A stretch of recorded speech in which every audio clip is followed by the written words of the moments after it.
And I can't imagine what your experience has been like, having to work through everything and witness everything firsthand. Just to get into it, Chris, what exactly is your role?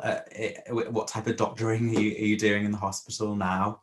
Has that changed? Yeah, sure. So, do you know what? It's not changed my role too much.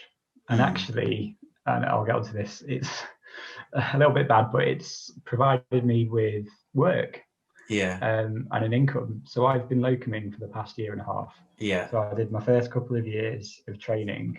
Mm. And then before going into another training program, you can locum for a year or two, Mm. just picking up shifts when they come up due to sickness or leave or Yeah. cover. So over the winter last year, there were lots of shifts because winter's busy, it's horrible. So there are always Mm. lots of shifts. And then in the summer, there's less work Mm. because people are less ill, hospitals are less busy. So actually, because of COVID, because of the pandemic, there's not been a problem picking up shifts. So No. I've managed to have full-time work or more than full-time Oh work yeah.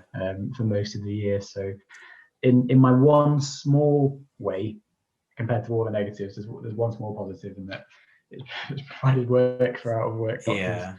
Um, but the whole way that we work has changed, Yeah. and it just so obviously with medicine we deal with illness, we deal with viruses, we deal with bacterial infections all the time, Mm. and there has been other pandemics. So Ebola, Middle Eastern virus, SARS, bird flu, swine flu, and we've worked through that all, but it none of them has affected us in the way that has. And we're No. used to having to put on PPE for seeing those specific patients and taking it Yeah. off again.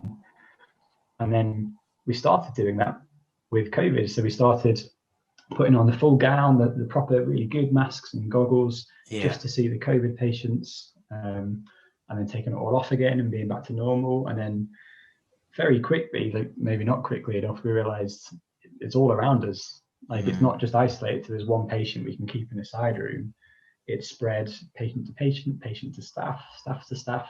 Mm. And so gradually we had to introduce more measures, more testing, more PPE as we went on until now we're wearing apron for every patient. We're wearing constantly masks, goggles, new gloves for everyone, and having to distance at work. And it's just really like It. massive upheaval. Yeah. I mean, yeah. Even just having to wear all of that all of the time, like it must be like really. You just feel really restricted and hot, I imagine, as well.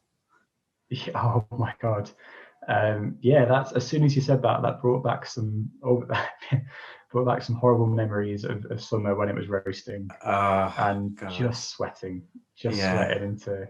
So we all started wearing scrubs instead of our uniform, instead of like shirts and trousers, which is Mm. brilliant. I love scrubs. They've got pockets and they're nice and loose, and you can wear trainers that are really comfortable.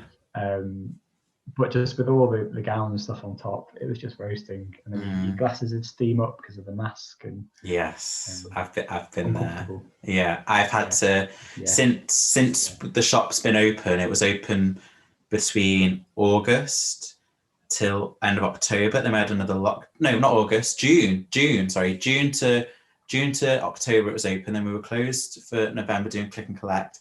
Then we were open for December, and now we're closed again. But when we've been open, I've had to obviously wear a mask all the time. And I will say you do get used to it, but I think if you do wear glasses, it's frustrating because you steam up and it really affects how you communicate with people as well. And I imagine that's been a big thing oh, in terms of for you as massive. well. Yeah, massive. I don't really feel for people, not only people who are sort of hearing impaired, but people with dementia or who are confused, and suddenly you've got almost like a faceless person coming to Yeah, you, and you can't lip read, you can't see them smile. yeah, Maybe if your glasses are sealed up, you can't see their eyes. mm, And I just you've got to wonder what they're thinking and how frightened they're going to be. mm, mm, And then we're approaching them with swabs every other day to stick down their nose and their yeah. throat, Oh God, and just it, to add fuel to the fire. yeah.